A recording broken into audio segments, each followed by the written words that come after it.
Paz do Senhor, minha gente, um abraço a todos que são seguidores da Igreja Lugar de Soluções ou de outras mídias nossas. Deus abençoe você ricamente. Nós estamos hoje aqui na cidade de Ilhéus participando de uma mobilização missionária para a igreja, está sendo uma bênção. E conosco está hoje o pastor Oswaldo. O pastor Oswaldo veio contribuir conosco nesta mobilização, nos ensinar a palavra, nos ensinar as missões. Ele é missionário há muitos anos, e ele é missionário ligado à Igreja de Salvador, outras igrejas podem também participar desse projeto. A Igreja de Ilhéus, onde eu sou pastor hoje, está participando desse projeto.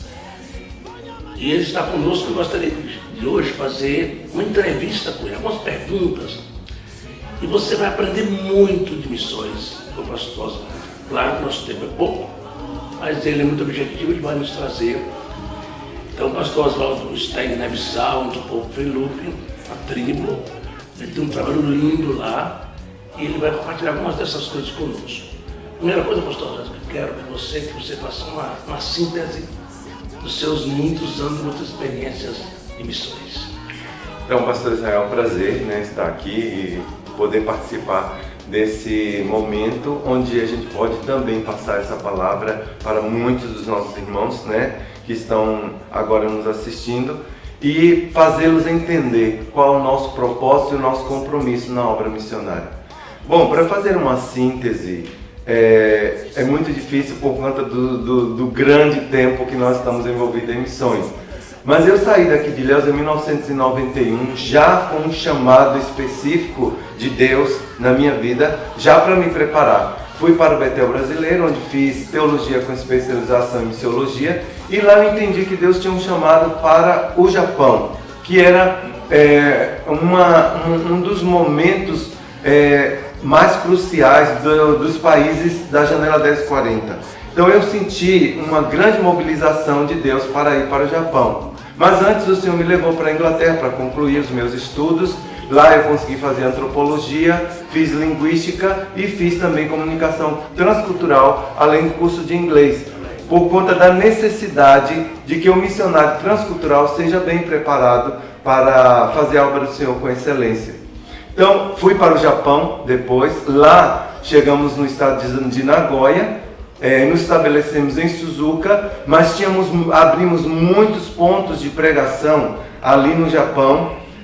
O Japão, para os irmãos terem ideia, é um país que tem 1% apenas de cristianismo. E quando você faz a separação desse cristianismo, fica ainda menor ainda o número ou a porcentagem dos evangélicos. Então é um país que necessita das nossas orações, de um trabalho, de um avanço missionário. O japonês é um povo muito fechado para o evangelho, e é um povo difícil de você alcançar também. Mas nós conseguimos abrir 7 pontos de pregação que hoje se tornaram igrejas com pastores formados, que antes eram pessoas que estavam somente fazendo parte da igreja, mas que hoje são missionários e obreiros. De lá do Japão, eu voltei para a Inglaterra porque não consegui renovar o visto para retornar. E foi nesse período que tive a oportunidade de ir à Índia, fazer um trabalho também, um país de grandes desafios. Só para os irmãos terem ideia, são 33 milhões de deuses sendo adorados por 1 bilhão e 200 milhões de pessoas naquele país. Então, o campo lá é muito vasto, a necessidade missionária também é muito grande. Voltando da Índia, eu recebi um convite para a África, para fazer uma pesquisa etnolinguística no meio de um povo que estavam em dúvida se era um povo alcançado ou não alcançado. Não sabíamos ainda se havia presença do Evangelho ou se não havia presença do Evangelho no meio daquele povo.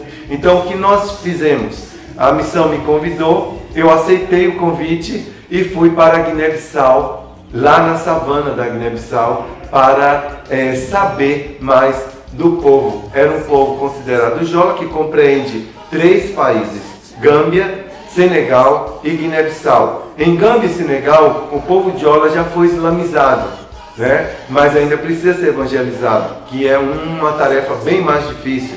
Já na Guiné-Bissau, o povo Jola é chamado povo Felupe, ou Jola, Felupe, e eles ainda são animistas. As pessoas que adoram seres inanimados da natureza, como árvores, pedras, rios. Então eles têm aquelas deidades que eles encontram distribuídas dentro da natureza. E aí foi um grande desafio para mim trabalhar exatamente nessa área. Então, em resumo, esse foi o trabalho, a minha trajetória até chegar na Guiné-Bissau. Pastor Oswaldo, eu sei que essa pergunta que eu vou fazer, nossos ouvintes, aqueles que nos assistem agora, vão ter também interesse em saber. Eu não conheço o missionário que eu tenha apertado a mão dele, que conheça de perto, que tenha feito um trabalho de formular, você, sua tribo, que você está trabalhando lá na região dos Filipos, eles não tinham nada escrito, ou seja, era uma língua só oral, não é isso? Então, de repente você tem feito um projeto lindo lá, de criar um alfabeto e tal, um projeto linguístico. E eu gostaria que você me colocasse aqui para nós, nossos ouvintes, como é que foi isso possível?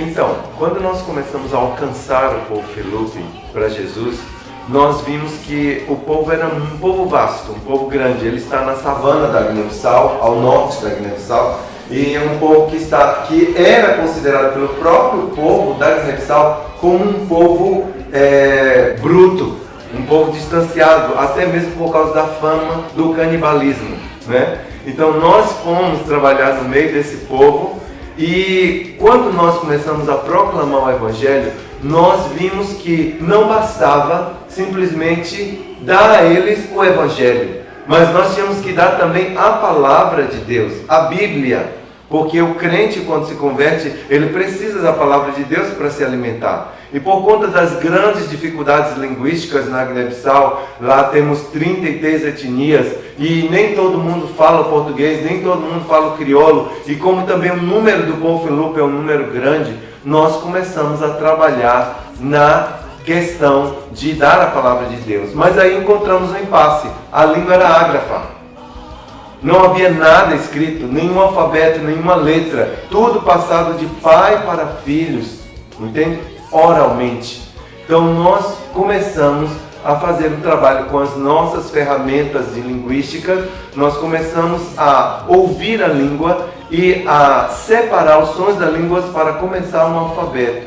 Nós tivemos muitas pessoas nos ajudando, tivemos a Wycliffe, tivemos também a Sil, tivemos outros missionários que nos ajudaram, mas essa tarefa que nos foi dada como incumbência, ela é uma tarefa de transformar a língua oral em uma língua escrita, para, depois dessa língua escrita, criar uma gramática, porque toda língua tem a sua complexidade gramatical, né? O seu léxico, tem também o seu dicionário, tem todas as suas palavras, as divisões gramaticais, e depois começar a fazer um plano de alfabetização, porque não basta dar a Bíblia às pessoas e elas não saberem ler a palavra de Deus. Então, nós trabalhamos com a grafação da língua, com a tradução da Bíblia, mas também com a alfabetização do próprio povo, para que ele tenha acesso à leitura da palavra de Deus. Maravilha! Esse é um milagre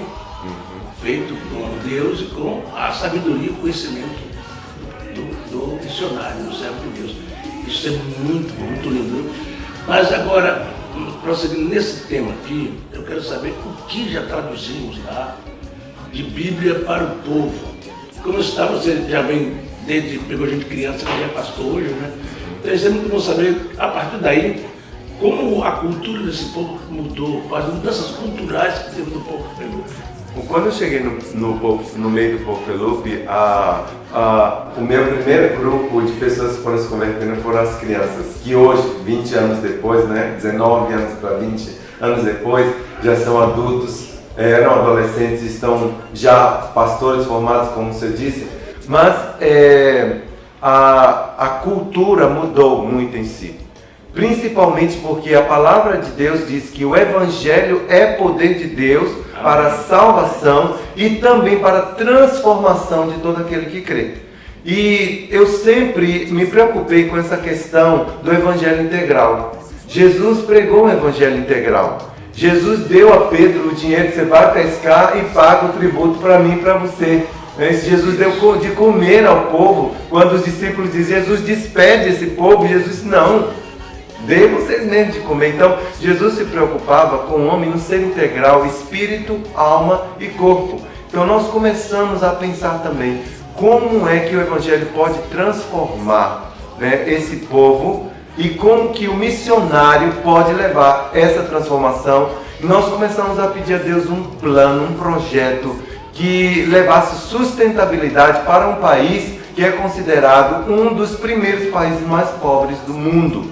Então, nós começamos a trabalhar num projeto, orando a Deus, e Deus foi nos dando projeto, sem levar em conta que o Evangelho em si já foi fazendo transformações na mentalidade, porque o povo era um povo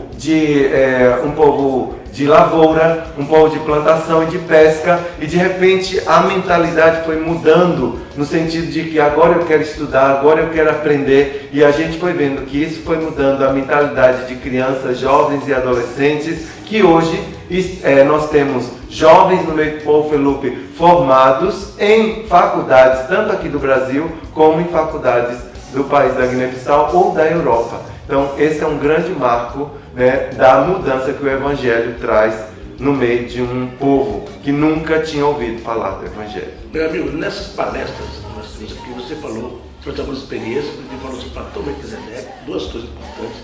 O fator Melquisedeque, que eu achei muito interessante, coisas assim que foram acontecendo.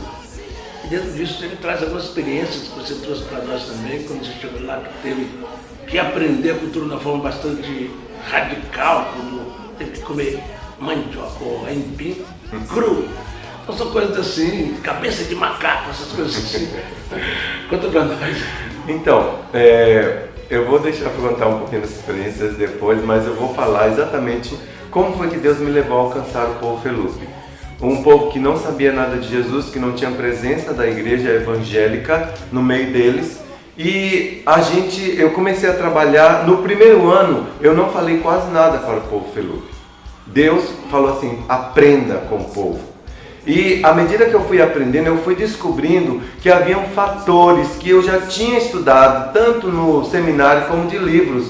O livro de John Richardson, chamado Fator Melquisedeque. E Deus colocou no meu coração, busque o fator Melquisedeque no meio desse povo.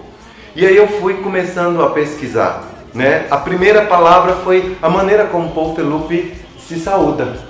Ele saúda com um cassumai, mas esse cassumai é um pedido de paz transcendental, uma paz que somente Deus pode dar. E aí eu pensei, dentro do fator Melquisedeque, né? A paz que Deus nos dá não é como a que o mundo dá.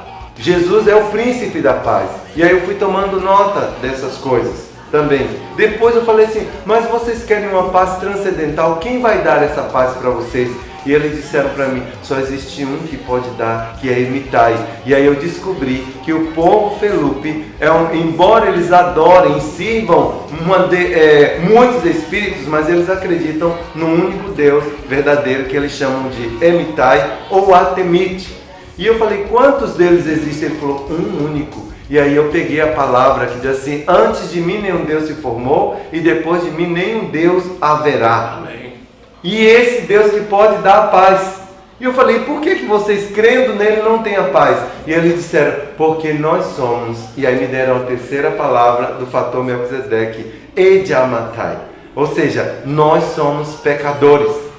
E quem está em pecado não pode ter Deus. Deus não pode estar perto de quem está em pecado. E eu fiquei impressionado com aquilo, porque a palavra de Deus diz isso, né? Os nossos pecados fazem separação entre nós e o nosso Deus, né? Todos pecaram e separados estão da glória de Deus. Entendendo essa parte do fator Melquisedeque, eu fui juntando esses pontos até chegarmos na questão mesmo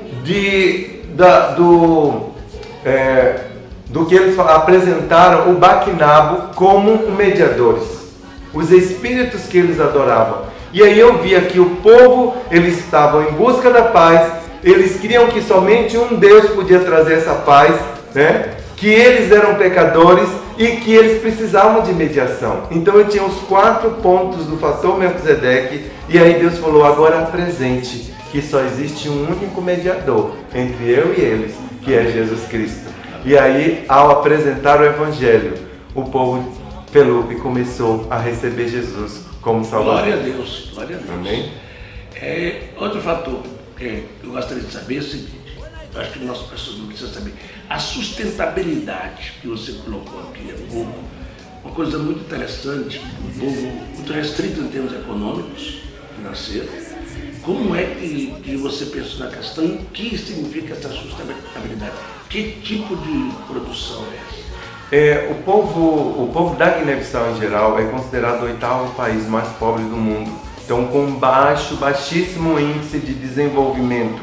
Então, eu falei: Deus, nós, além de já ter dado o Evangelho, ter dado a palavra de Deus, né, ao povo, agora nós precisamos fazer algo diferente.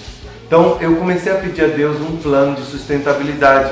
E Deus, simplesmente Deus falou comigo: veja o que é que o povo tem, assim como Jesus disse para os discípulos, né? O que é que o povo tem? E aquele menino trouxe 5 pães e 2 peixinhos. Deus falou para mim: veja o que é que o povo tem e desenvolva um projeto. Então eu vi que o povo cria galinha, mas eles não criam galinha de uma forma sustentável. E aí Deus me deu o plano da galinha caipira, que hoje é chamado Caçumai, né?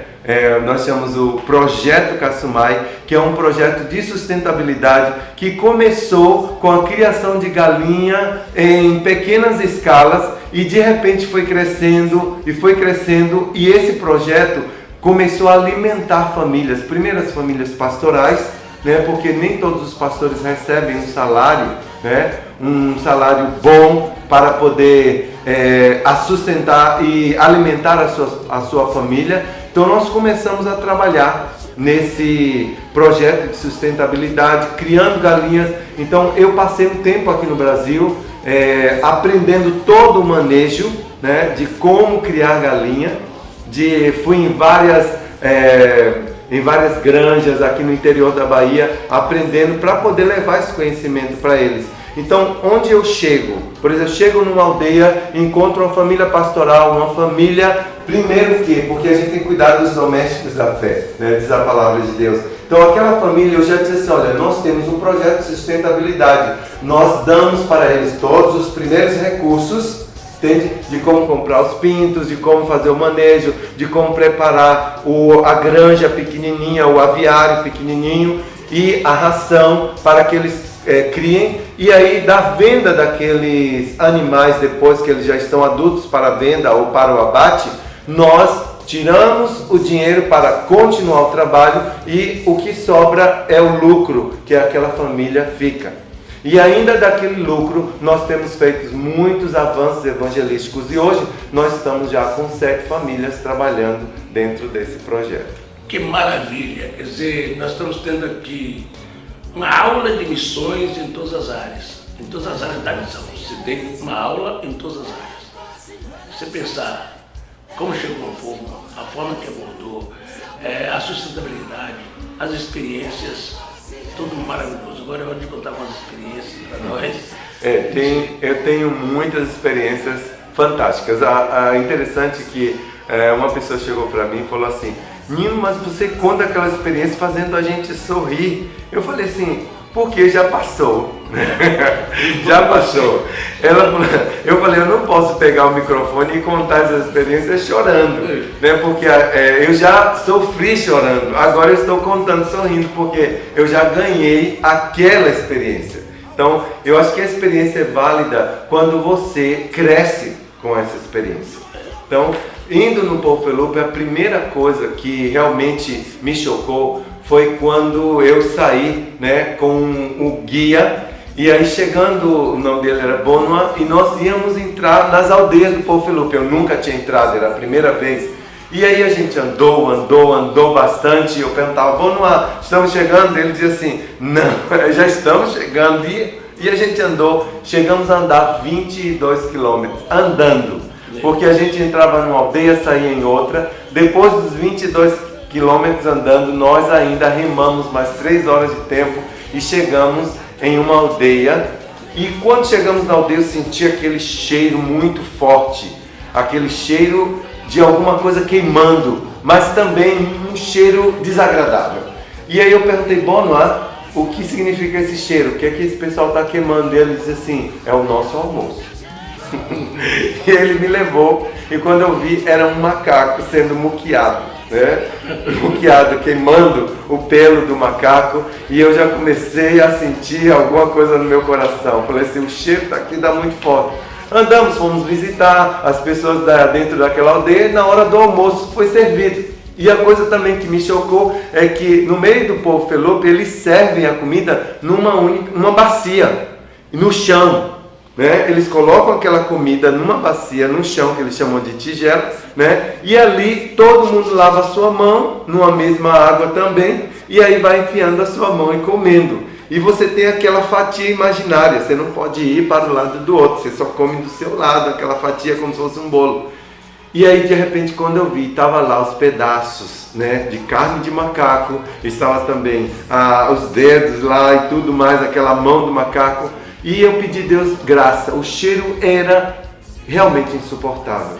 Mas para eles era um cheiro bom, né? Para mim que nunca tinha comido, e também aquele cheiro do macaco muqueado tinha ficado no meu cérebro. E aí foi quando, no final de nós comermos aquilo, chegou um homem grande da aldeia, com uma tigela menor e alguma coisa cobrindo, né, o que estava dentro da tigela, e ele começou a agradecer. O Bonoá começou a traduzir para mim, dizendo assim, nós estamos muito gratos com a sua vinda aqui, nós nunca recebemos uma visita tão ilustre. E aí ele foi falando, e no fim ele disse assim, nós queremos dar o melhor da nossa refeição para você. E quando eu abri, era a cabeça do macaco, que era para comer, né? Então, aquilo me chocou, mas ao mesmo tempo eu comecei a orar. Estava assada, estava muqueada, não era uma cabeça crua, mas você dava para ver os olhos, a língua, você dava para ver a cabeça ainda. E eles me deram pedaços de madeira para quebrar a cabeça e comer o crânio, você come os miolos do bicho, né? E aí quando eu quebrei, que eu senti aquele cheiro, eu vi que estava meio cru, e aí eu coloquei aquela tigela do lado da minha mão, e falei, e enquanto eu orava dentro de mim, eu dizia, Senhor, me ajuda a ter uma saída, né? Eu preciso ter uma saída, porque eu já estava sentindo algo mexendo lá no meu estômago para vomitar. E aí eu comecei a agradecer, e aí botava mais distante, eu falava, obrigado a vocês, eu nunca fui tão condecorado, eu nunca fui tão bem recebido em toda a minha vida. Já estive na Europa, já estive no Japão, já estive na Índia, e eles nunca me deram o melhor que eles tinham, e vocês estão me dando o melhor. E aí de repente eu tive aquela grande ideia, e eu disse para eles, mas eu não teria chegado aqui se não fosse pelo Bonoá. E eu falei, ele merece a cabeça do macaco. E aí o Bonoá recebeu com tanta alegria, porque ele era do povo e ele nunca tinha comido uma cabeça de nenhum animal, e ele comeu com muita alegria, comeu realmente. Quando ele chegou em casa, ele falou assim, Oswaldo, eu nunca fui exaltado tanto no meio do meu povo. E aí eu disse para ele, fique tranquilo, todas as cabeças serão suas. E assim foi a nossa viagem.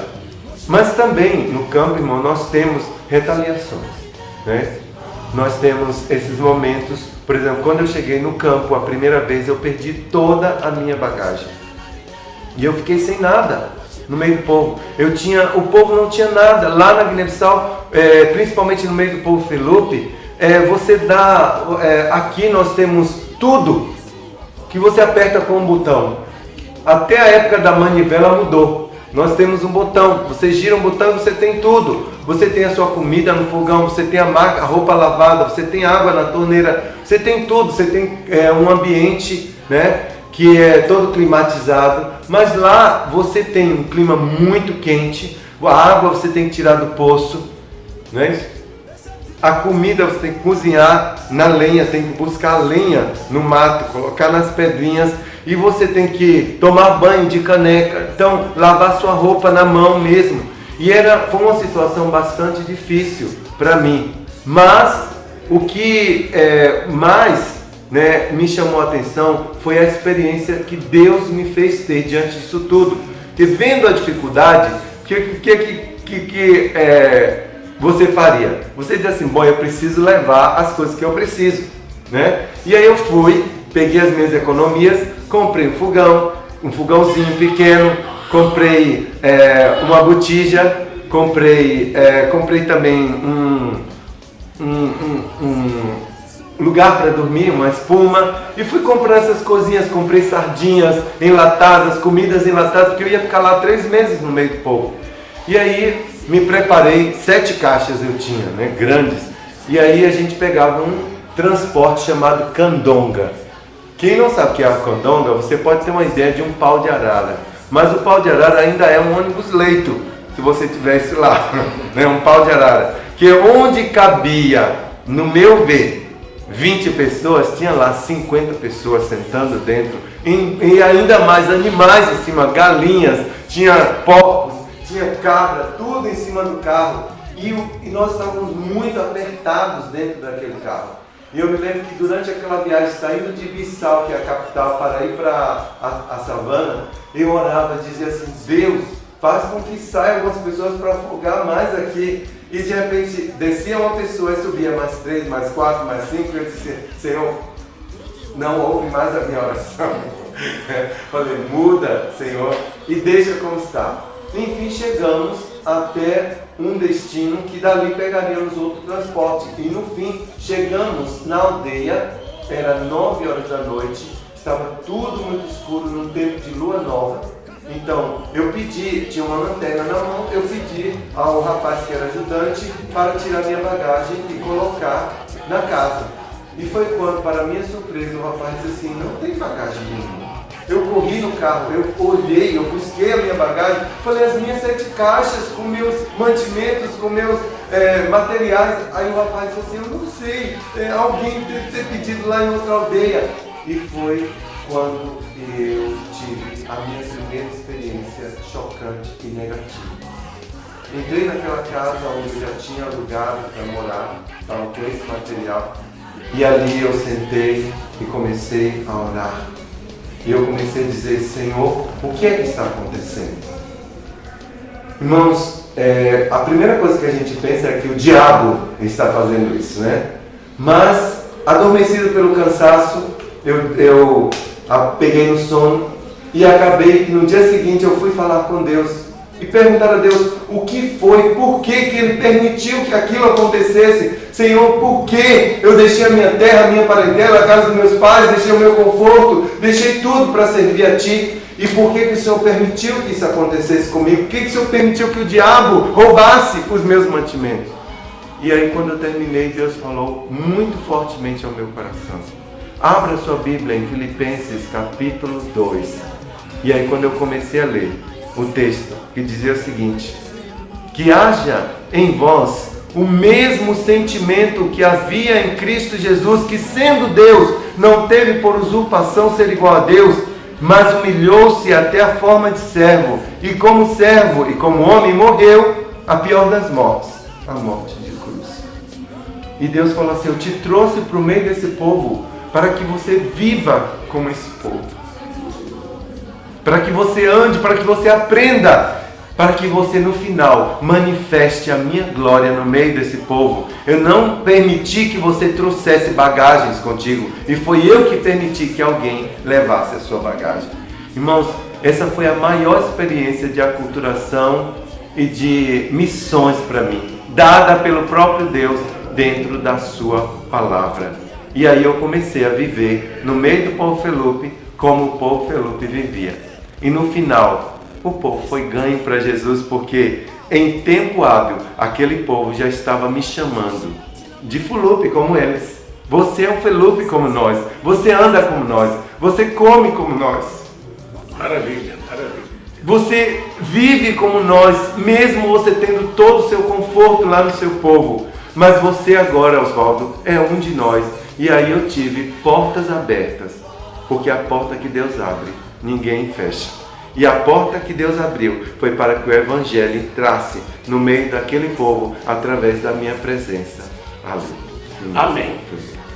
Meus irmãos, eu preciso que você conheça mais sobre o missionário Oswaldo. Ele vai dar os endereços de mídia dele aqui. Também você pode investir, pode procurar saber como eu posso ajudar essa obra. Toda a manutenção está aqui da necessidade de fazer um trabalho no país mais pobre do mundo. As necessidades são amplas. E para crescer o reino, você pode... O pastor Oswaldo tem manutenção da igreja de Salvador e da igreja de Ilhéus. Toda manutenção, pouco dinheiro, para um desafio muito grande. Você pode pegar nos endereços de mídia dele aqui e dizer, e conversar com ele, ver qual é a necessidade, que projeto você quer investir, em que projeto você pode investir. Você pode orar por ele e orar por todos os missionários da nossa terra. Nosso trabalho é ganhar o mundo para Cristo. Esse é deve ser o nosso sonho espiritual. O crente é conquistar almas, fazer missões, investir nessa obra. Então o pastor Oswaldo vai dar as considerações finais dele e vai falar também sobre os seus endereços. Deus te abençoe. Nós estamos agora fazendo um trabalho também com escolas e estamos alcançando crianças para Cristo através da educação. Quem ganha uma criança, ganha uma vida inteira. Então nós estamos com esse projeto na nossa mente. Ganhar criança para mudar a realidade da Guiné-Bissau através do Evangelho. Então, é um trabalho muito difícil, é um trabalho dispendioso, é um trabalho que exige realmente investimento, né? Nós temos que construir escolas, nós temos que equipar as escolas, pagar também aos professores, além de fazer a expansão do Evangelho que temos feito, como o pastor disse, o que nós recebemos, né, ele é cambiado em moedas e à medida que nós vamos cambiando essas moedas, elas vão perdendo seu valor. Então você pode ser um contribuinte, na verdade você pode ser um parceiro, porque em missões não existe aquele que dá oferta, mas aquele que se torna um parceiro de uma vida inteira para que se envolve, exatamente, para que o reino de Deus seja expandido. Então, se você é crente em Jesus Cristo, se torne um parceiro desse projeto de acordo com a orientação que Deus lhe der. Então, você tem o meu endereço do Facebook, é Oswaldo Honório Filho. Oswaldo com V e Honório com H. Então você vai colocar lá Oswaldo Honório Filho, você vai ver já a minha foto, né, lá no Facebook, e você pode me pedir a amizade e eu vou adicionar você no meu Facebook. Nós podemos conversar através do Messenger, né? Também você pode entrar em contato comigo se quiser pelo e-mail. O meu e-mail é Oswaldo, número 2, Santos, @gmail.com. Oswaldo 2 Santos @gmail.com. Você também pode me fazer perguntas, procurar saber melhor. Eu estou com toda a disposição do meu coração de mandar o projeto para você. O meu WhatsApp é um WhatsApp de lá da Guiné-Bissau. Então você vai colocar o número mais na frente, o símbolo mais 245 95 530 6305. Repetindo, você vai colocar o símbolo mais 245 95 530 6305. E eu gostaria de ser os seus pés, as suas mãos, a sua boca, os seus ouvidos, falando de Jesus lá na Guiné-Bissau e até onde o Senhor me enviar. E eu agradeço desde já pela sua parceria. Deus continua te abençoando, pastor Oswaldo. Uma bênção para você lá. Continua fazendo essa obra maravilhosa de missões. Não se esqueça de orar, contribuir com missões, fazer missões. Esse é o propósito da igreja nesta terra. É fazer missões, é honrar a Deus fazendo missões e investindo no seu reino. Um abraço a todos. Deus abençoe. Amém.